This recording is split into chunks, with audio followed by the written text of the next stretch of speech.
तृतीय दिवस की कथा से, तीसरे दिन की कथा से हमारे बीच में श्री सुखदेव जी का और बंधु राजा परीक्षित का संवाद प्रारंभ होता है। बंधुओं में निवेदन कर दूं, आज मैंने आपको कल चर्चा की,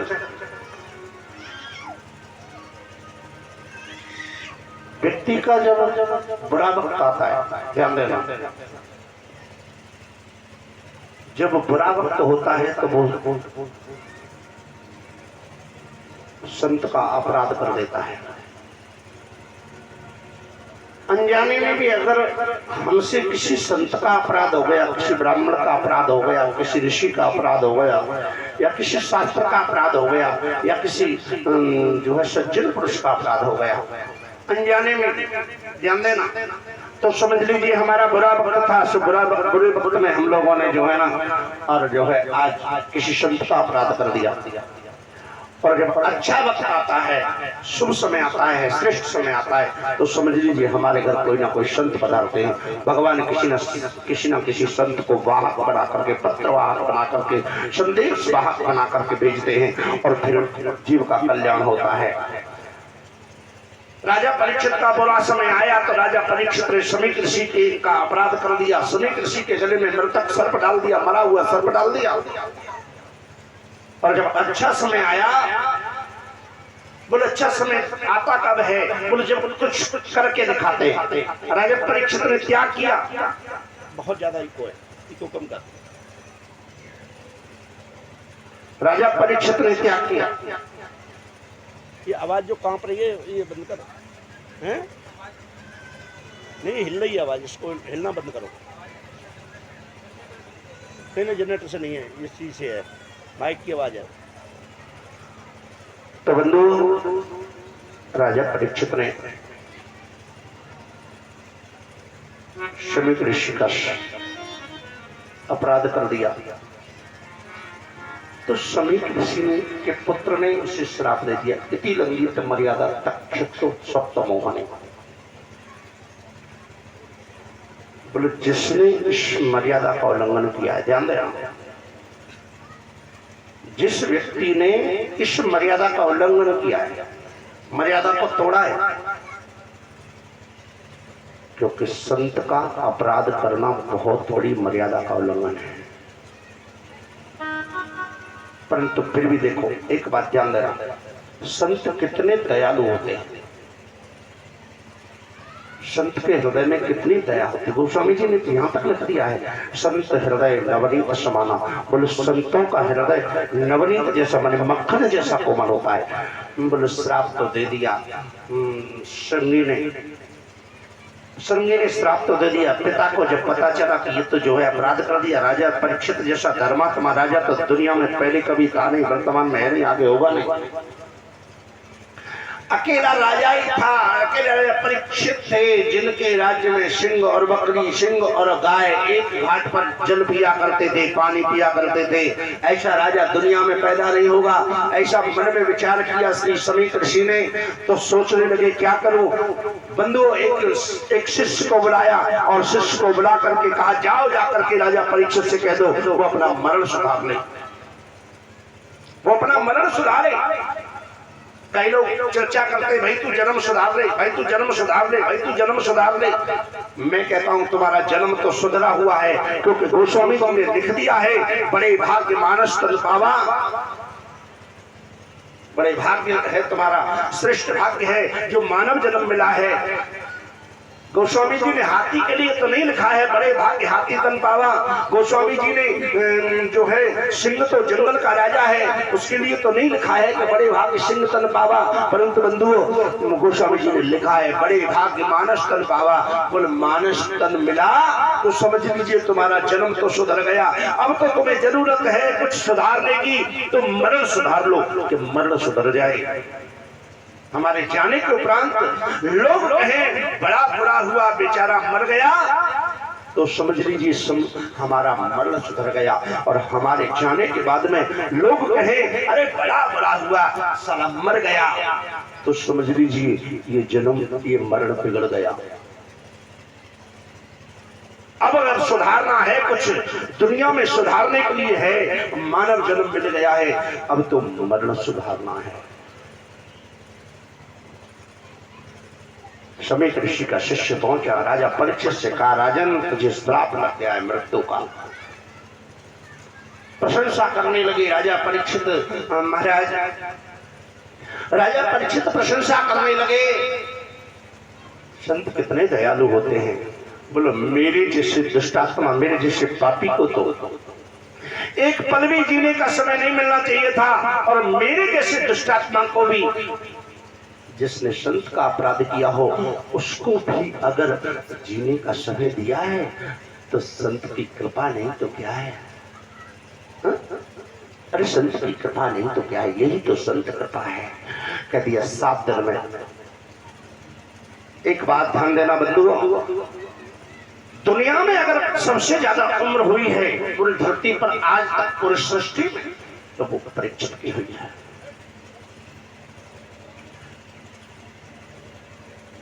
ऋषियों ने प्रश्न किया महाराज परीक्षित की उम्र कैसे हुई? बोले परीक्षित के पास में 7 दिन निश्चित थे कि 7 दिन से पहले उसकी मृत्यु नहीं हो सकती है। बोले क्यों नहीं हो सकती है?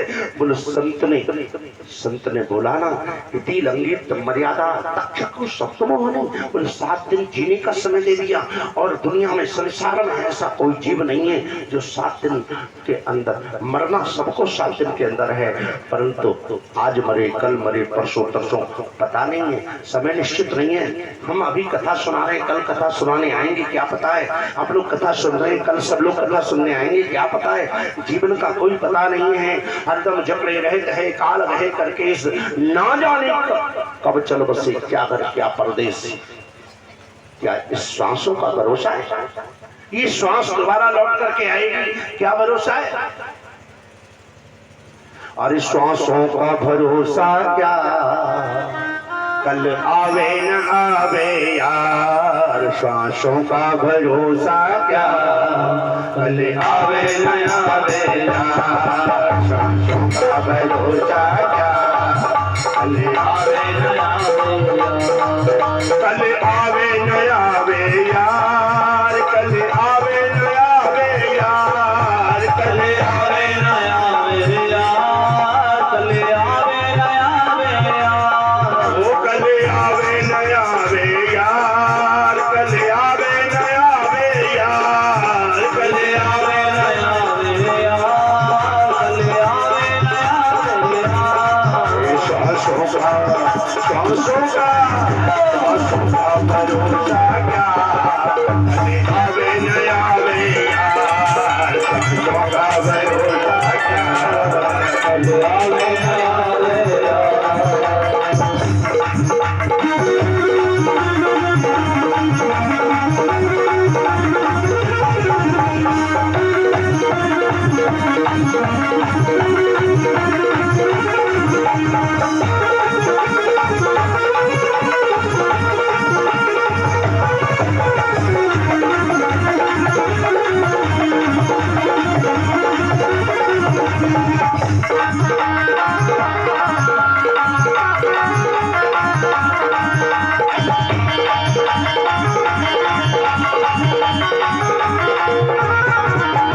मुश्किल से नरकन मिला, बड़ी मुश्किल से नरकन मिला, बड़ी मुश्किल से नरकन मिला, बड़ी मुश्किल से नरकन मिला।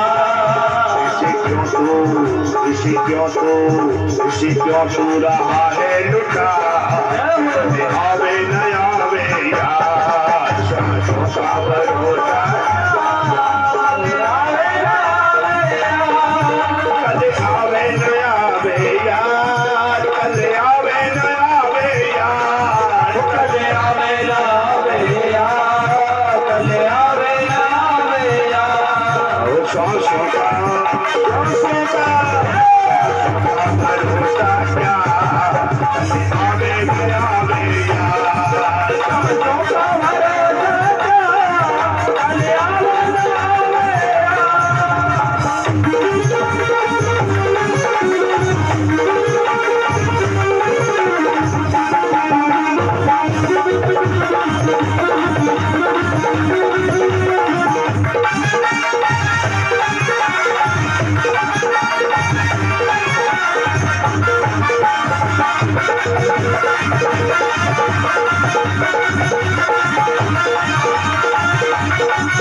तेरी सांसों की माला बनाई, तेरे गल में दरिए पहनाई, तेरे गल में दरिए पहनाई, तेरे गल में दरिए पहनाई, तेरे गल में दरिए पहनाई। इसको क्यों दो, इसको क्यों दो, पूरा हाले लुटा, हाले लुटा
तुम्हारी, अर्जी हमारी है मर्जी तुम्हारी, अर्जी हमारी है मर्जी तुम्हारी, अर्जी हमारी है मर्जी तुम्हारी। दीवारे पे दीवारे पे दीवारे पे दे तू मुझा,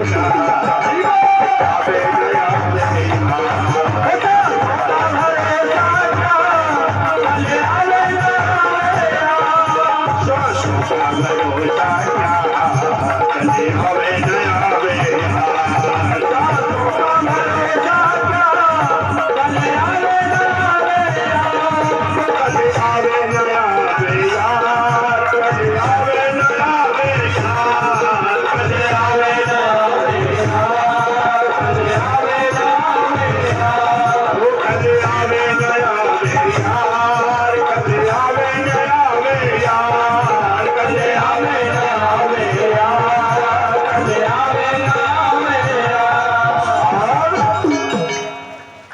जीवन क्यों रहा है गवा, कल आवे न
सांसों का भरोसा क्या, कल आवे न आवे यार, इसी क्यों तू रहा है गवाह, कल आवे न आवे यार।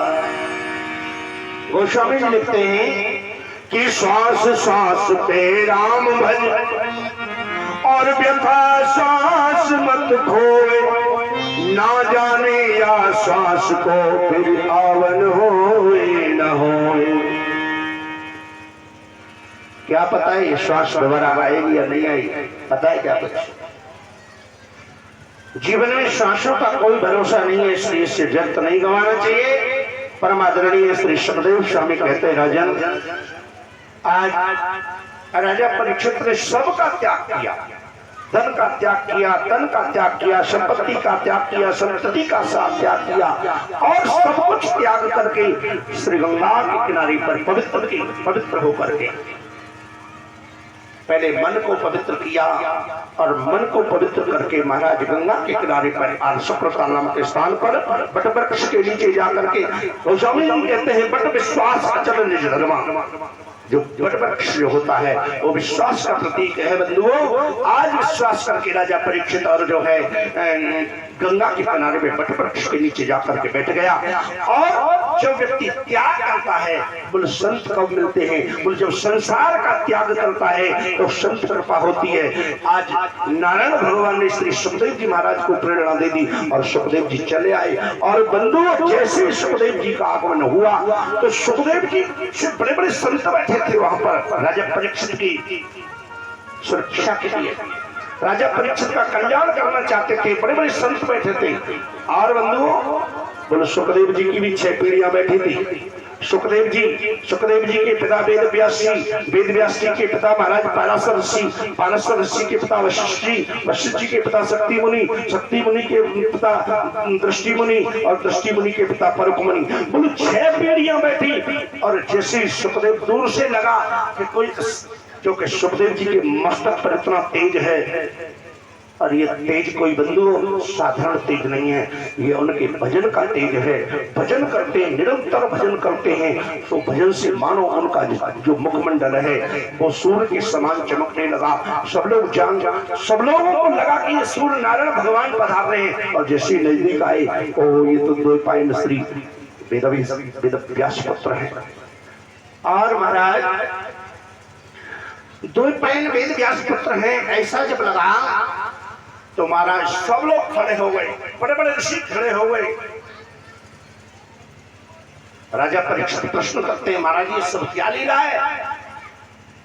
88,000 ऋषि श्री सुखदेव महाराज से प्रश्न करते हैं। बोले इतने छोटे बालक के लिए और इतने बड़े बड़े ऋषियों ने खड़े होकर के स्वागत किया है, बोले का कारण, इसका कारण बताओ। तो श्री सुखदेव स्वामी कहते हैं, राजन 88,000 ऋषियों से सुखदेव महाराज कहते ऋषियों आयु वृद्धा यशो वृद्धा बलो वृद्धा तथैव च ते वृद्धा ज्ञान वृद्धस्य किम करा शिष्य किम करा। बोले आयु से बड़ा हो वो बड़ा नहीं माना जाता है, बल से बड़ा हो वो भी बड़ा नहीं माना जाता है, बोले धन से बड़ा हो वो भी बड़ा नहीं माना जाता है। बोले तो फिर दुनिया में बड़ा कौन है? कि ते वृद्धा ज्ञान वृद्धस्य, बोले जो ज्ञानवान है, जिसकी ज्ञान बड़ा है बोले वो बड़ा है। ते वृद्धा ज्ञान वृद्धस्य किम करा शिष्य किम करा, बोले सबसे बड़ा वो है जो व्यक्ति ज्ञानवान है। सो महाराज आज सुखदेव जी के लिए बड़े बड़े ज्ञानियों ने, बड़े बड़े योगियों ने, बड़े बड़े तपस्वियों ने आज स्वागत किया है। और बंधु राजा परीक्षित ने साष्टांग प्रणाम किया। राजा परीक्षित साष्टांग प्रणाम करते हैं। प्रणाम करने में भी, प्रणाम करने का भी तरीका है। हम किसी से आशीर्वाद लेते हैं तो प्रणाम करने का फल मिलता है। आज तुम लोग प्रणाम करते हो, थोड़ा सा कमर झुकेगी, घुटने से हाथ लगा दिया, हो गया प्रणाम। घुटने से हाथ लगाने का मतलब है सन जरा तू थोड़ा मेरा ध्यान रखना, अगर नहीं तूने मेरा ध्यान रखा तो तेरे घुटने तोड़ दूंगा। हाँ, अगर मेरा ध्यान नहीं रखा तो तेरे घुटने तोड़ दिए जाएंगे। ये घुटने छूने को मतलब प्रणाम करने का तरीका होता है। प्रणाम करने का तरीका आना चाहिए। किसी संत से, किसी ब्राह्मण से कुछ लेना है तो प्रणाम करने का तरीका आना चाहिए। एक प्रणाम करना, राम राम भैया, राम राम भैया, राम राम, नमस्ते भैया, नमस्ते। ठीक है, नमस्ते जी। ठीक है, नमस्ते जी। बात तो तीनों नमस्ते है।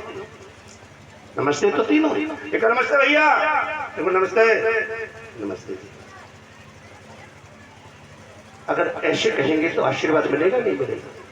विनम्रता, विनम्रता आनी चाहिए। प्रणाम करते समय विनम्रता होनी चाहिए। अपने से बड़ों से जब भी प्रणाम करें, अपने माता पिता को जब भी प्रणाम करें, अपने गुरुओं को प्रणाम करें, अपने संतों को प्रणाम करें, अपने ब्राह्मणों को प्रणाम करें, तो विनम्रता आनी चाहिए, प्रणाम करना आना चाहिए। अगर आप पर प्रणाम करना आता है, प्रणाम करने का तरीका आपके पास में है, तो मैं वायदा करता हूं आपसे, आप जो चाहेंगे वो मिलेगा। आप जो चाहेंगे वो मिलेगा, और जिससे प्रणाम करेंगे उससे वो देना पड़ेगा। प्रणाम करते समय ये हाथ की हथेली टिक जानी चाहिए पंजे पर। इतना दर्द कौन सहन करेगा? कमर में दर्द हो जाएगा। होगा नहीं होगा? अरे झुकने से तो कमर में दर्द हो जाएगा। ये कमर लचकाने की आदत नहीं रही है। काम नहीं करते ना, काम कोई करता नहीं है। थोड़ा सा बड़ा घर हो तो पोछा वाली बुला लेते हैं, झाड़ू पोछा करने के लिए कोई ना कोई आ जाती है। 500-700 रुपये कई बार देवियाँ करे थे, इतना कमाते हैं, 1000 रुपये झाड़ू वाले को नहीं दे सकते थे? हमसे नहीं होता सब कुछ, क्यों? पहले नहीं करते थे क्या? आलस्य को विद्या, आलस अगर आ गया शरीर के अंदर तो बुद्धि नहीं आएगी, और बुद्धि नहीं आएगी तो बंधु विद्या भी नहीं मिलेगी, और विद्या नहीं मिलेगी तो कल्याण नहीं होगा। क्योंकि विद्या ददाति विनयम, विद्या जो है विनय प्रदान करती है, और विनय जब तक विनय नहीं होगा तब तक आंतरिक ज्ञान नहीं होगा। आंतरिक ज्ञान के लिए विनय की आवश्यकता है, और विनय आपके पास में है नहीं। आपसे प्रणाम करना आता नहीं है। आपने गांव में पहले, क्योंकि सब लोग गांव से जुड़े हुए हैं, कुछ लोग ही हैं जो यहाँ यहीं पैदा हुए हैं, यहीं बड़े हुए हैं, ज़्यादातर तो लोग गांव से जुड़े हुए हैं। माताओं के पहले पैर लगाए, पैर छुए जाते थे तो छुए नहीं जाते थे, पैर दबाए जाते थे। 10 मिनट 5 मिनट बहुएं पैर दबाती थी, सास के, ननद के, जेठानी के, अपने से बड़े के, दादी के, सास के पैर दबाती थी। तो जब तक वो पैर दबाती थी तब तक आशीर्वाद मिलता था, तेरा सुहाग बनाना है, तेरे बेटे बने रहे, तेरे भाई बने रहे, तेरे भतीजे हो जाए, तो ये हो जाए, तो वो हो जाए। बोले जब तक पैर दबाती रहेगी तब तक जो है आशीर्वाद बंद नहीं होते थे। बोले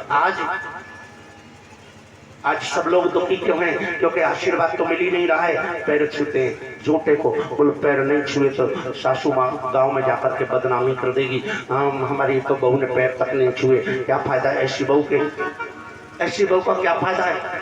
इसलिए भैंसे थोड़ा सा झुकेंगी और पैरों तक तो, अच्छा माता जी नमस्ते, कछु माता जी नमस्ते, ले नमस्ते हो गया, नमस्ते। और नमस्ते तो चले जाओ फिर सीधे रास्ते। क्या मिलने वाला है? बोले कुछ भी मिलने वाला नहीं। वो आशीर्वाद तो मिलता ही नहीं है जिससे सुखी जीवन होता है। सुखी जीवन के लिए आशीर्वाद होना बहुत जरूरी है, और जब तक आशीर्वाद नहीं होगा तब तक भगवान भी कृपा नहीं करते हैं। क्योंकि भगवान भी संतों के माध्यम से कृपा करते हैं, भगवान भी ब्राह्मणों के माध्यम से कृपा करते हैं, भगवान भी अपने बड़ों के माध्यम से कृपा करते हैं, परंतु उसे तो आप चाहते नहीं है। बड़े बुजुर्ग घर में आ जाए तो बच्चे पूछने लगते हैं, मम्मी दादाजी कब तक जाएंगे? बोलो क्यों, क्या हो गया? बोलो फ्रीडम खत्म हो रहा है। What is this freedom? क्या है ये फ्रीडम?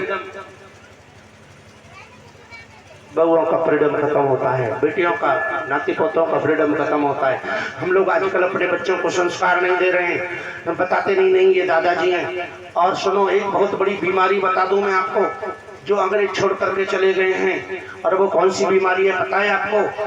बोलो अंकल और आंटी। बुआ से लोग आंटी कह रहे हैं, चाची से लोग आंटी कह रहे हैं, ताई से लोग आंटी कह रहे थे, मामी से भी लोग आंटी कह रहे हैं। कह रहे हैं नहीं कह रहे? हम लोग बताते नहीं ये आंटी नहीं है, ये हमारी बुआ है, ये तुम्हारी बुआ है बेटा। हम लोग बताते नहीं कि बेटे ये ताई नहीं है, ये ताई है, आंटी नहीं है, ये माई है, ये आंटी नहीं है। अब बुआ से भी आंटी कह रहे हैं और माई से भी आंटी कह रहे हैं, तो क्या माई बुआ हो गई या बुआ माई हो गई? सोचो ना, सोचो, विचार करो, बच्चों को बताओ, संस्कार डालो, बच्चों को बोलो नहीं ये आंटी नहीं है, नॉट आंटी, दिस इज बुआ, ये बुआ है। दिस इज ताई, ये ताई है। दिस इज चाची, ये चाची है। तो तब बच्चों को पता ही नहीं होगा कि हमारा रिश्ता क्या है इसके साथ में, तो प्रेम कहां से होगा।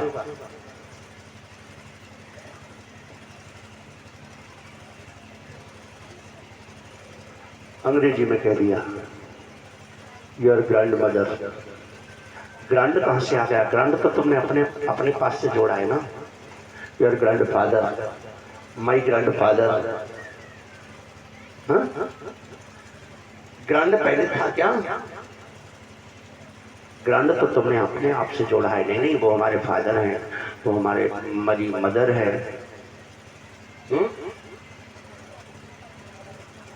बंधुओं, मैं निवेदन करना चाहता हूँ, संस्कारवान बनो। जगत में अगर कल्याण चाहते हैं, जगत में सुख चाहते हैं, तो संस्कार खोजो, संस्कार बच्चों को दो। संस्कार, अगर एक बात ध्यान देना, अगर आज तुमने अपने बच्चों को संस्कार दिया तो कल हो सकता है तुमसे तुम्हारे सामने वो स्थिति नहीं आएगी जो आनी चाहिए, नहीं आएगी। इसलिए संस्कार लेकर के बच्चों को बताओ, रिश्तों के बारे में बताओ।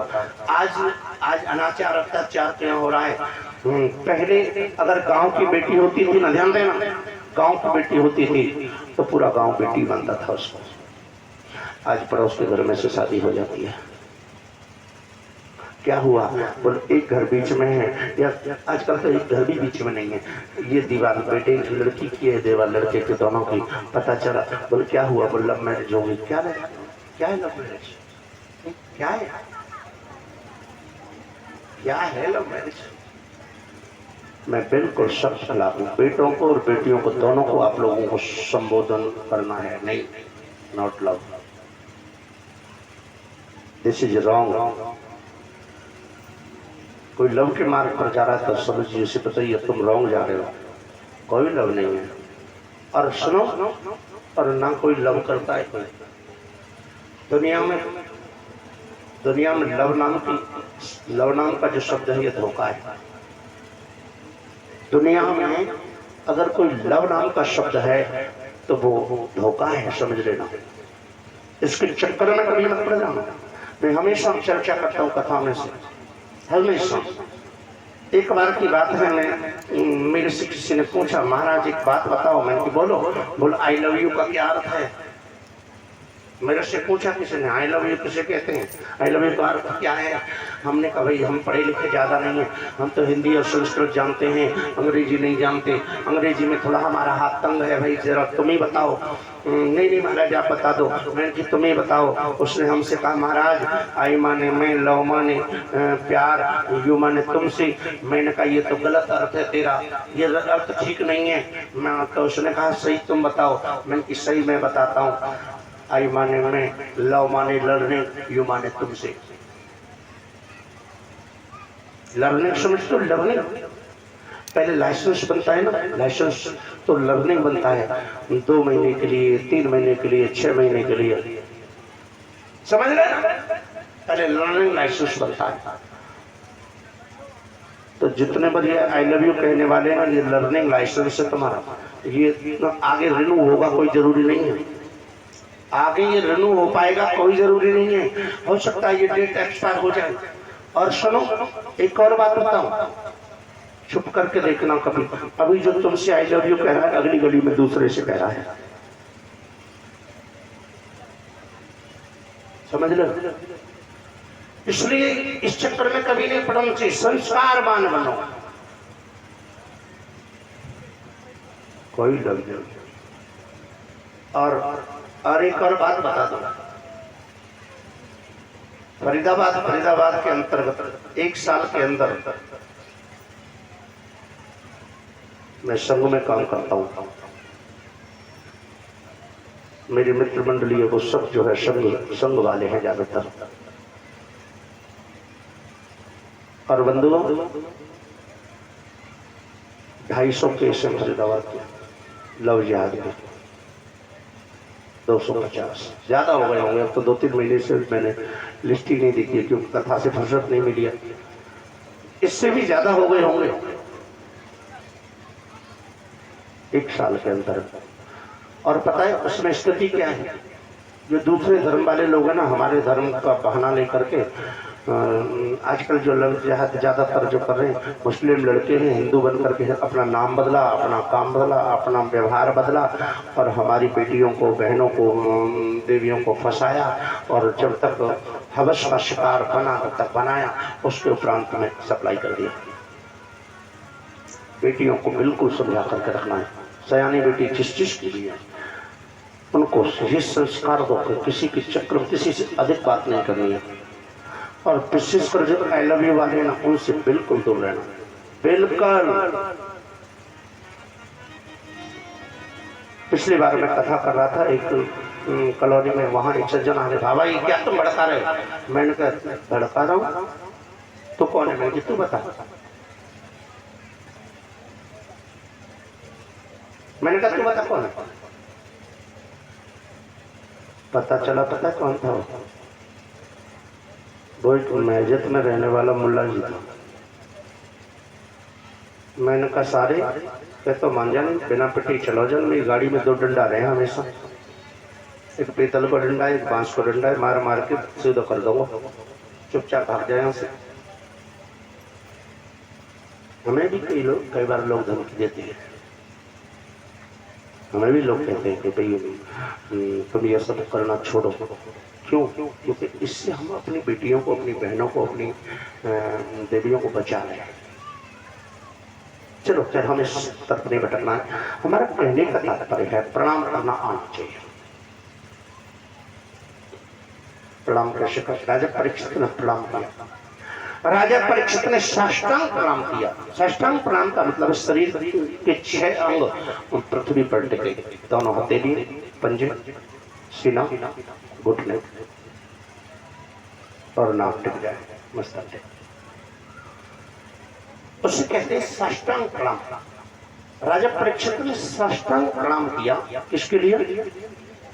श्री सुखदेव जी महाराज के लिए साष्टांग प्रणाम किया, और साष्टांग प्रणाम किया तो नेत्र सजल हो गए। राजन बोलो ना क्या है, क्यों परेशान हो? महाराज मुझे 7 दिन में मृत्यु का श्राप लगा है। बोल दुनिया में सबसे ज्यादा उम्र तेरी हुई है, ध्यान देना। दुनिया में सबसे ज्यादा उम्र अगर हुई है तो वो तेरी है। क्यों? कि तू 7 दिन से पहले नहीं मर सकता है। और गोस्वामी जी रामायण में कहते हैं कि एक घड़ी आधी घड़ी, आधी से पुण्या, तुलसी संगत साध की, कटे कोट अपराध। साधु, कई लोग इसे साधु चर्चा करते हैं, पर ये साधु नहीं है, साध है। साधु में और साधु में बड़ा डिफरेंस है। साधु बनने के लिए तो जो है दिखना चाहिए, हाँ साधु है, और साधु बनने के लिए दिखने की जरूरत नहीं है। वो ऑलरेडी साधु बन गया तो साधु हो गया। आप जो है अपने घर में रहें, साधना करें, साधु बन करके रहें, बुरा कर्म ना करें, पाप ना करें, झूठ ना करें, कपट ना बोलें, कपट ना करें किसी के साथ में, और मिथ्या भाष्य ना करें, किसी को उल्लू ना बनाएं, किसी को पागल ना बनाएं, ये सब। और जो केवल निरंतर प्रभु का चिंतन करता हो वो साध्य है। गोस्वामी जी लिख रहे हैं तुलसी संगत साध। साध माने अच्छी जीव की। अगर 6 मिनट, ध्यान देना, कितनी देर? 6 मिनट अगर आप साध की संगत कर लें तो पाप खत्म हो जाएंगे। साध की साधना नित्य केवल 6 मिनट। वैसे तो 24 घंटे में से कम 6 घंटे भजन करना चाहिए। कितने घंटे? 6 घंटे। बोल 2 रोटी तो मुश्किल से बने होंगे, तुम 6 घंटे की कह रहे हो, काम से फुर्सत ना मिला। हाँ? चलो 6 घंटे नहीं तो 3 घंटे कर लो। 3 घंटे ना करें तो 1.5 कर लो, 1.5 ना करें तो पौना घंटा कर लो, और पौना घंटा भी ना करें तो 6 मिनट कर लो रोजाना। पर जिस समय भगवान कहते हैं जिस समय तू काम करे और मुझे भूल जाए तो कोई बात नहीं, पर जिस समय मुझे जपे उस समय काम को नहीं भूलेगा तो ये गलत बात है। जिस आप 6 मिनट में अगर भगवान का चिंतन कर रहे तो समय संसार नहीं होना चाहिए 6 मिनट में। 6 मिनट केवल मात्र केवल अगर हो तो वो हरि हो, नारायण हो। नारायण का चिंतन, नारायण की लीलाएं होनी चाहिए आंखों में, मन में नारायण की लीला होनी चाहिए। तो 6 मिनट में कलयुग में तुम्हारा उद्धार हो सकता है, तुम्हें स्वर्ग मिल सकता है, तुम्हें मोक्ष मिल सकता है। कितनी देर में? 6 मिनट में, ज्यादा तो नहीं। प्रेम से बोलो, एक बार प्रेम से बोलो। हाँ, 6 मिनट में। 6 मिनट कोई बहुत बड़ी बात नहीं है। सुखदेव जी महाराज राजा परीक्षित से कहते, राजन चिंता मत कर, बहुत है तेरे पास में समय, मैं तेरा इतने में कल्याण कर दूंगा, 7 दिन बहुत है। सुखदेव जी कथा सुनाने के लिए बैठे, दोनों दरवासन पर बैठे, कुशा के आसन पर, और परीक्षित सुनने के लिए बैठे।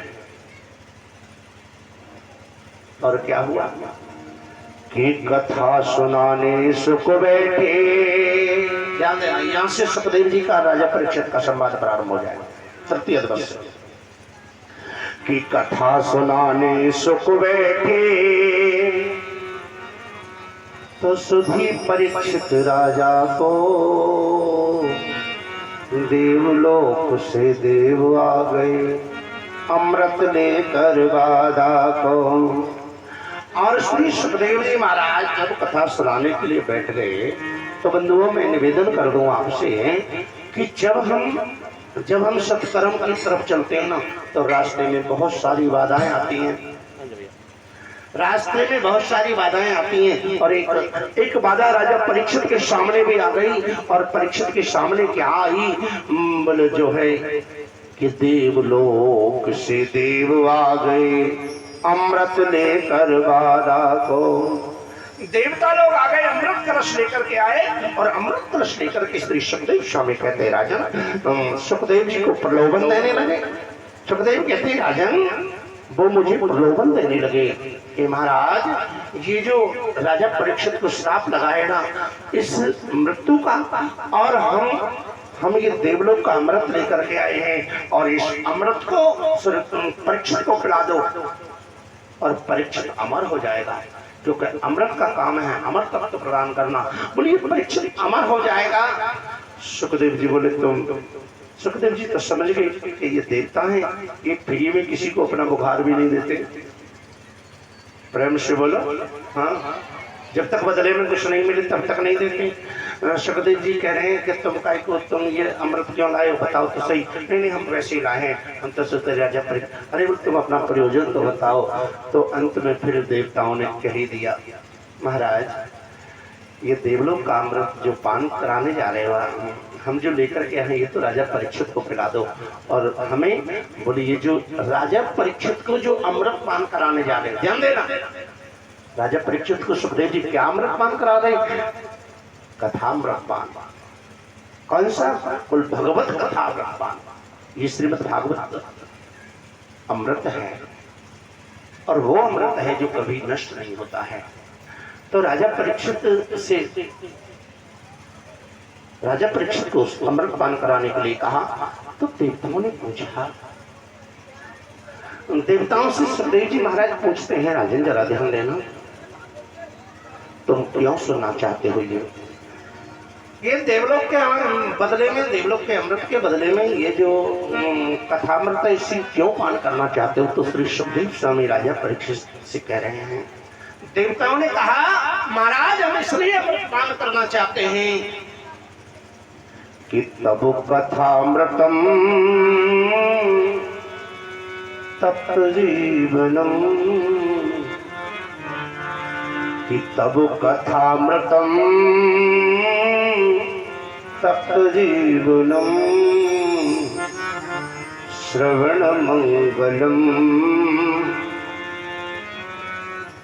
नेहि किं बदा।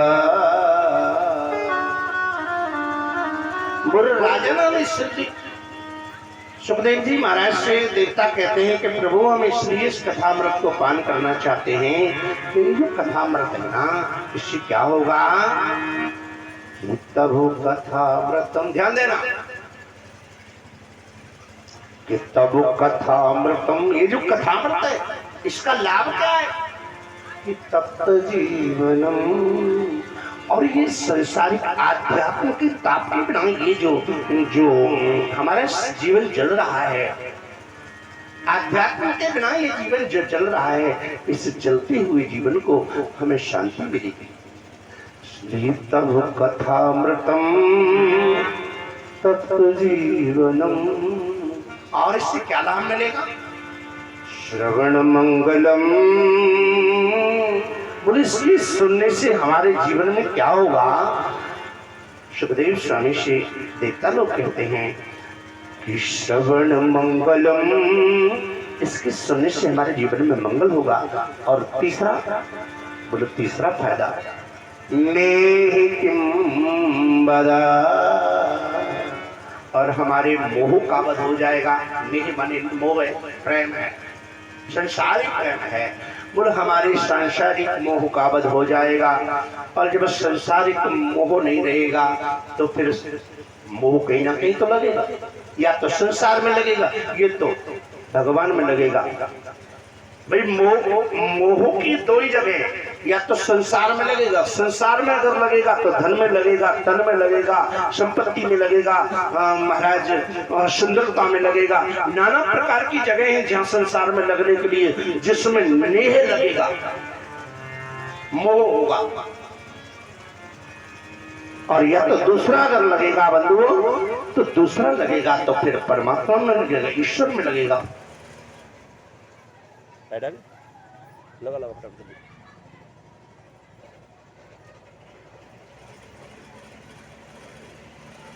तो बंधुओं, श्रवण मंगलम,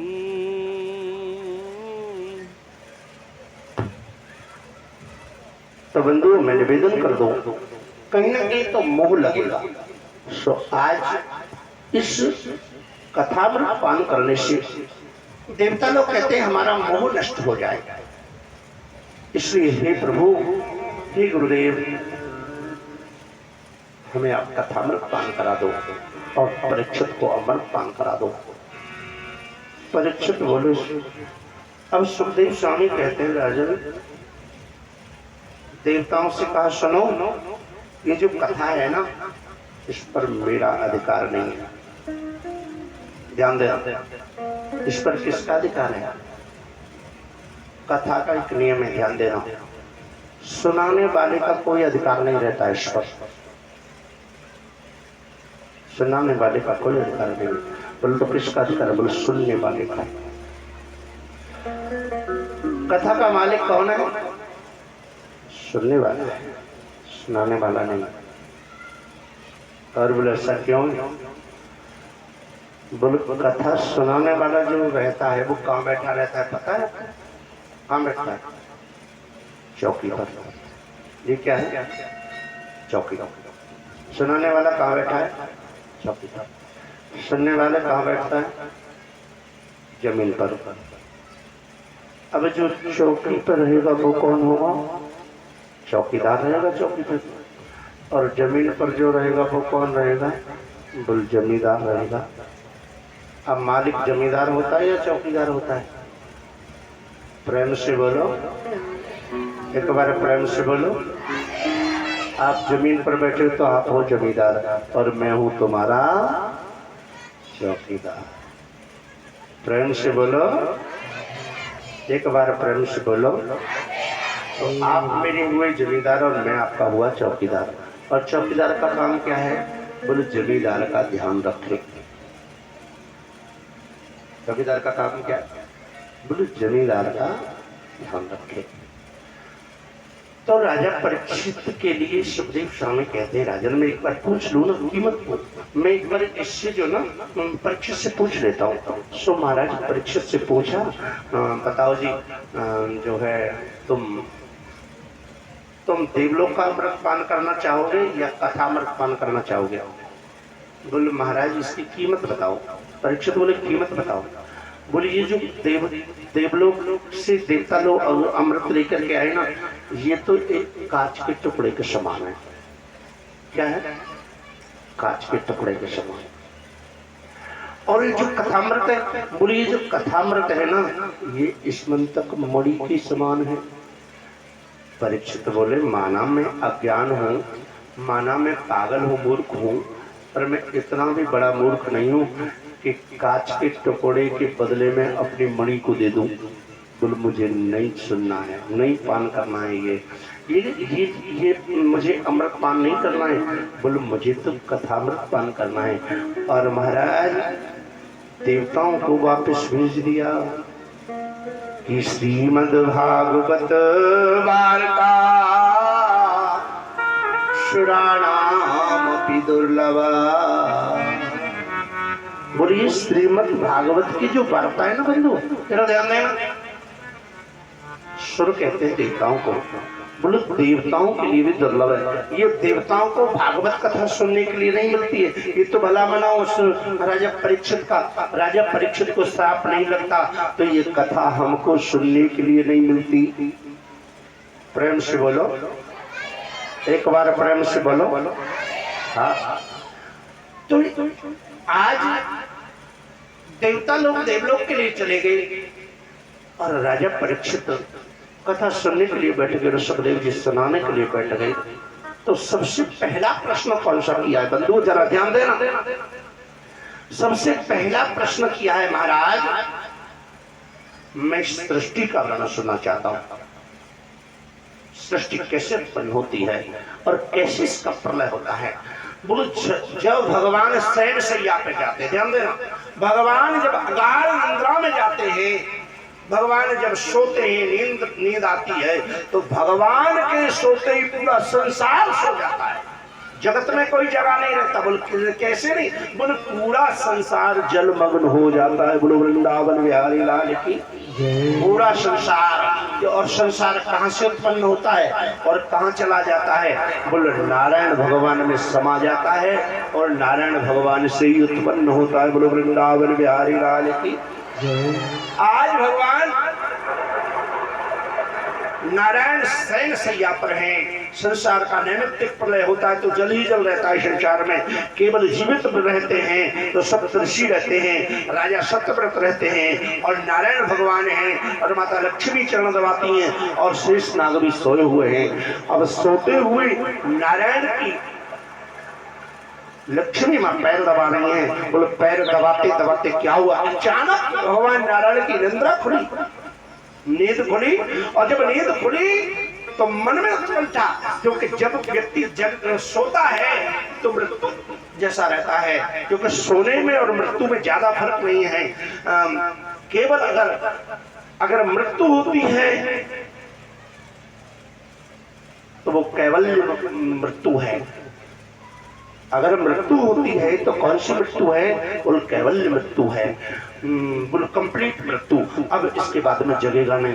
और सोता है तो इसे सुषुप्त मृत्यु कहते हैं। बोलो सुषुप्त अवस्था में है, ये जग भी सकता है। कई लोगों को देखा है आपने, कई लोग भाई ये बढ़िया सोया था पर सोता रह गया। सोया तो बढ़िया था। आप लोगों ने कई बार सुना होगा किसी व्यक्ति के बारे में, भाई सोया बढ़िया था और जगा ही नहीं, सुबह सोता रह गया। बोले से सुषुप्त मृत्यु है। बोले से जग भी सकता है और नहीं भी जग सकता है। जग भी मने जीवित भी हो सकता है, मर भी सकता है। बोलो कोई पता नहीं है मृत्यु के उपरांत। कई बार आप लोगों ने जब आप सो जाते हो तो महाराज जहाज में बैठ करके डोल रहे होते हैं, भाई यहाँ से अमेरिका चले गए। कई बार लोग महाराज हम जो है ना कई बार उड़ते उड़ते कुल्लू मनाली पहुंच जाते हैं। मैंने की बहुत बढ़िया, फिर वहीं रह जाता, ठंडी में या गर्मी में क्यों आया। तो सोने को सुषुप्त मृत्यु कहते हैं, जो अल्प समय के लिए मृत्यु है, कुछ समय के लिए मृत्यु है, उससे सोना कहते हैं। सोने के बाद में आपके घर में से कोई चोरी कर ले जाए, पता चलेगा कौन ने चोरी कर ली? लगता है क्या? सोने के बाद पता लगता है? नहीं लगता ना। क्यों नहीं लगता? अगर तुम जिंदे हो तो तुमने क्यों नहीं इसे पकड़ लिया जो चोरी करने आया? क्योंकि मृत्यु के उपरांत ही तो व्यक्ति किसी को नहीं पकड़ सकता है। तो बंधु जरा ध्यान देना, मैं आपसे निवेदन कर दूं, मैं आपसे निवेदन कर दूं बंधुओं, आज जो है राजा परीक्षित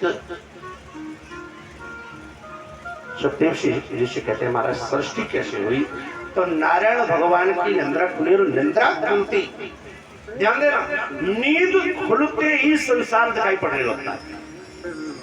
जब तक नींद रहती है तब तक बेटा नहीं होता है, बेटी नहीं होती है, घर नहीं होता है, मकान नहीं होता है, गाड़ी नहीं होता, घोड़ा नहीं होता, रिश्तेदार नहीं होते। जब सो रहे होते कोई होता है क्या? और दिल जैसी आंख खुलती, अरे लाला इधर आइए, अरे छड़ा स्कूल जाना है, अरे जल्दी आ भाई, अरे जल्दी तैयार हो जाओ, उल्टा सीधा ये वो झंझट लग गया। नहीं होता कब लगा? बोले जब लगा। जब तक सो रहे थे तब तक कोई ज्ञान नहीं था, जब तक सो रहे थे तब तक कोई ध्यान नहीं था, जब तक सो रहे थे तब तक अपना कोई नहीं था, और जब जागे तो बोले संसार अपना हो गया, ये जग अपना हो गया, ये धन संपत्ति हमारी हो गई, ये मोह माया सब हमारे हो गए। कब? बोले जब जगे। तो नारायण भगवान जैसे जगे तो सोचा कुछ होना चाहिए, एक को हम भविष्य में अकेला क्या करूंगा, तो एक को हम भविष्य में भविष्य हो जाए। तो नारायण भगवान की ये जो नाभि है, पूरे शरीर का जॉइंट पता है कहाँ पे? नाभि पे है। पूरे संसार का जो हो जॉइंट है वो नाभि पे, पूरे जगत का। क्योंकि जगत कौन है? वो नारायण ही तो जगत है, हम थोड़ी जगत है, हम नहीं है। क्योंकि हम जगत होते तो परमानेंट रहते, अब परमानेंट नहीं रहते तो कैसे जगत है? हम संसार होते हैं, हम संसार नहीं है, हम तो माटी का पुतला है। बस जब तक चल रहा है, और जैसे बारिश हो जाए ना, बारिश होते ही जो है ढह जाए।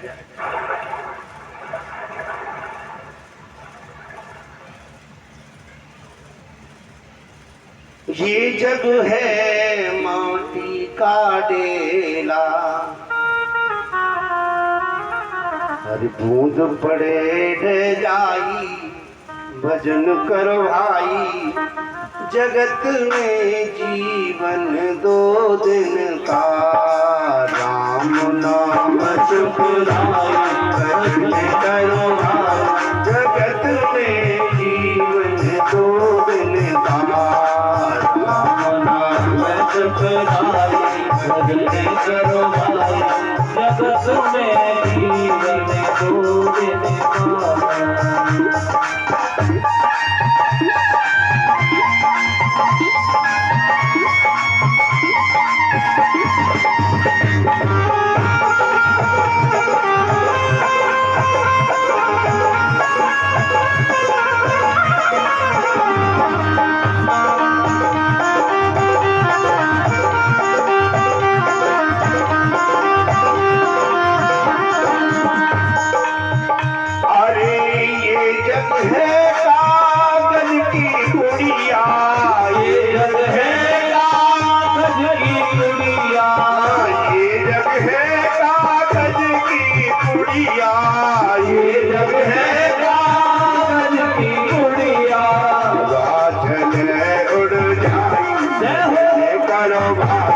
जगत में जीवन 2 दिन का, राम नाम सुखदाई, भजन करो भाई, जगत में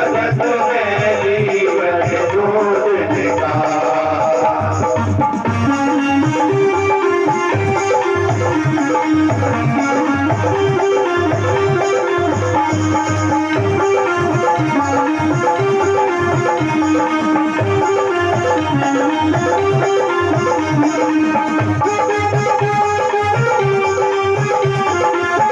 दिन का।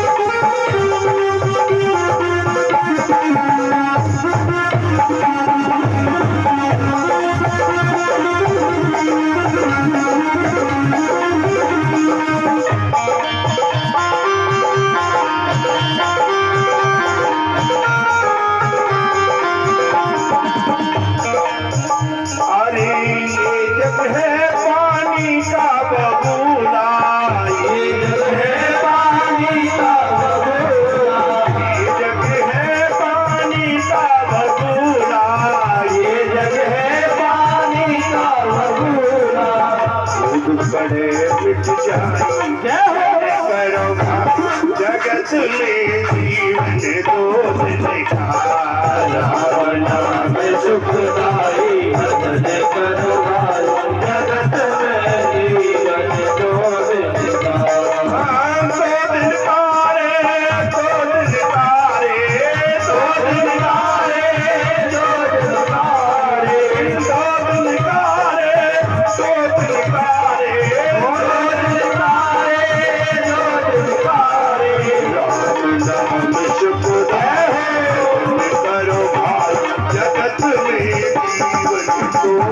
निखार नाम सुखदाई भजन कर भाई जगत में जीवन दो निकारा